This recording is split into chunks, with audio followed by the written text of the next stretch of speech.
Falando agora sobre as aplicações das leis de Newton, o que nós vamos fazer é estudar alguns sistemas específicos, algumas condições comuns para nós analisarmos, e com base em cada uma delas, nós vamos avaliar a primeira, a segunda e a terceira lei de Newton.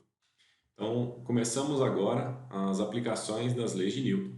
E o sistema mais simples de nós estudarmos é um sistema em repouso. E antes de nós falarmos a respeito desse sistema em repouso, eu gostaria de estabelecer com você o nosso referencial. Como eu mencionei anteriormente, nós vamos analisar as nossas situações físicas com base no referencial inercial, que é aquele onde valem as leis de Newton. Então, eu estou escolhendo um ponto qualquer, esteja em repouso ou em movimento retilíneo uniforme. Nesse ponto, eu vou traçar dois eixos auxiliares, um horizontal e um vertical, semelhante ao plano cartesiano que nós analisamos lá na matemática. E vou convencionar, como nós analisamos lá também, tudo que estiver orientado para a direita positivo, que estiver orientado para a esquerda negativo, aquilo que estiver orientado para cima positivo, que estiver orientado para baixo negativo. Então, quando nós olhamos para essa situação de um objeto em repouso, eu tenho que pensar que vou analisar aqui a primeira lei de Newton. Para ele se encontrar em repouso, é necessário então que todas as forças que atuam sobre ele, quando somadas, deem zero. Logo, não haverá uma força resultante, se não há uma força resultante, eu não preciso olhar para a segunda lei de Newton. Então, olhando do ponto de vista da primeira lei de Newton para esse sistema, o que eu preciso entender é quais são as forças que atuam nele. E nesse caso, existem duas forças. A primeira força é a força peso, que atua nesse objeto porque ele apresenta uma massa, porque está numa região onde existe um campo gravitacional representado aqui pela letra G. Isso significa dizer que atuará nele uma força vertical e para baixo, cujo módulo é dado pelo produto da massa pela aceleração gravitacional. Quando esse objeto é puxado para baixo pelo planeta Terra, ele exerce uma força sobre essa superfície de apoio representada em cinza. E essa superfície exercerá sobre o objeto, então, uma força impedindo-o de atravessá-la. Essa força é o que nós chamamos de força normal e surge do contato entre um objeto e uma superfície de apoio. Então, nesse caso, existem duas forças atuando no sistema, a força peso e a força normal, uma delas vertical e para baixo, a outra vertical e para cima, de tal forma que elas podem se anular e, resultando em uma força total zero, o objeto permanece em repouso.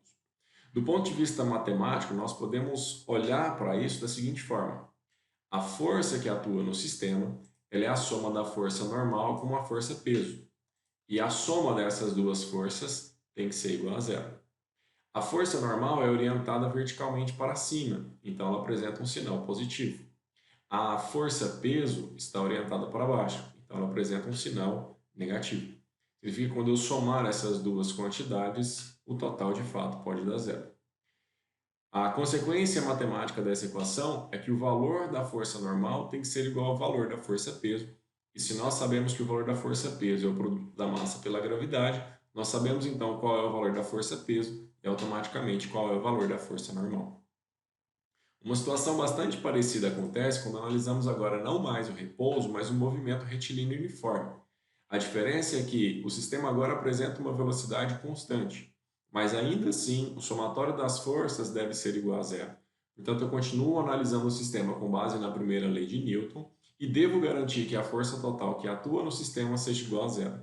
Como as forças aqui não mudaram, continuam atuando normal e peso e as orientações continuam as mesmas, normal continua positivo, força-peso continua negativo e, portanto, a soma das duas pode dar zero. Mais uma vez aqui, a força normal tem o mesmo módulo da força-peso e ele é dado pelo produto da massa pela aceleração da gravidade. Começamos agora a analisar situações com um pouco mais de complexidade, e aí eu adicionei agora ao sistema uma força horizontal. Além da força normal e da força peso que foram tratadas, há uma força agora horizontal e para a direita. Nesse caso, a soma de todas as forças não é mais nula, e portanto eu não devo analisar somente a primeira lei de Newton, mas devo incluir agora a análise da segunda lei. Nesse caso, nós vamos incluir a segunda lei de Newton na análise do problema.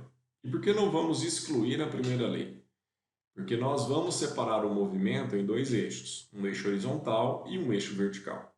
Se nós olharmos para o eixo vertical, representado pelo eixo Y, a análise desse problema continua equivalente à análise feita para o sistema em repouso e para o sistema em movimento retilíneo uniforme. Nesse eixo, a força total deve ser nula, porque o objeto não vai se movimentar nem para cima nem para baixo. Em relação a esse eixo, ele permanece em repouso. Logo, vale para esse eixo a primeira lei de Newton. Ele deve permanecer em repouso porque a soma dessas forças deve dar zero. E, consequentemente, o valor da normal tem que ser igual ao valor da força-peso. Nesse caso, como há uma força que não é compensada por outra, ocorre uma força resultante que será responsável por uma aceleração. No eixo horizontal, nós trataremos o problema com a segunda lei de Newton, que diz que força é igual a massa vezes aceleração. Para esse sistema, nós teremos então que a força externa é equivalente ao produto da massa m1 pela aceleração. Nós podemos ainda incluir uma força externa que não seja agora horizontal. Ela pode ter uma inclinação em relação ao eixo horizontal ou em relação ao eixo vertical. Nesse caso, a análise é a mesma, mas nós teremos um trabalho adicional que é o de decompor essa força, ou seja, separá-la ao longo dos eixos que nós temos avaliado. Então, o nosso problema está separado em um eixo horizontal e em um eixo vertical. Antes de olhar para as leis de Newton, então, eu vou separar essa força em duas componentes, representadas aqui por Fex e por Fey. Essa decomposição é feita com base na análise de um triângulo retângulo. Observe que Fex e Fey são os catetos desse triângulo retângulo. Então, eu posso determiná-los a partir de relações de seno e de cosseno, desde que eu conheça o valor do ângulo de inclinação e do valor da hipotenusa, que nesse caso é a própria força externa aplicada. De forma matemática, a força na direção x será a força aplicada vezes o cosseno do ângulo, e na direção y será o módulo da força aplicada vezes o seno do ângulo de inclinação. Desta forma, nós passamos a ter um problema muito parecido com o problema que nós resolvemos anteriormente, com a diferença de que agora, ao longo do eixo y, existem três forças atuando. A força normal, orientada para cima, a força Fey, orientada para cima, e a força peso, orientada para baixo. Então, nesse caso, o somatório das três forças deve ser igual a zero. A normal tem sinal positivo, porque é orientada para cima. A força Y também sinal positivo, porque é orientada para cima. E a força peso, sinal negativo, porque é orientada para baixo.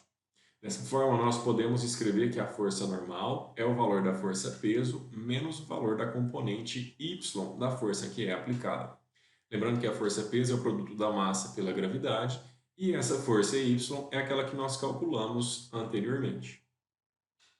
Para o eixo X, a análise agora continua sendo a mesma que nós fizemos anteriormente, com a diferença de que não é a força toda, mas somente a componente X que é responsável por essa aceleração. Então, a força continua sendo massa vezes a aceleração. Ao longo da direção X, a força atuante é a componente X, representada aqui então por F e X, e ela corresponde à massa do objeto multiplicada pela sua aceleração. É dessa forma que nós fazemos a análise das leis de Newton no contexto dos exercícios de movimento. No próximo vídeo, nós continuaremos com algumas condições diferentes dessas que foram analisadas. Bons estudos para você, faça os exercícios. Qualquer dúvida, me procure nos nossos canais de solução de dúvidas.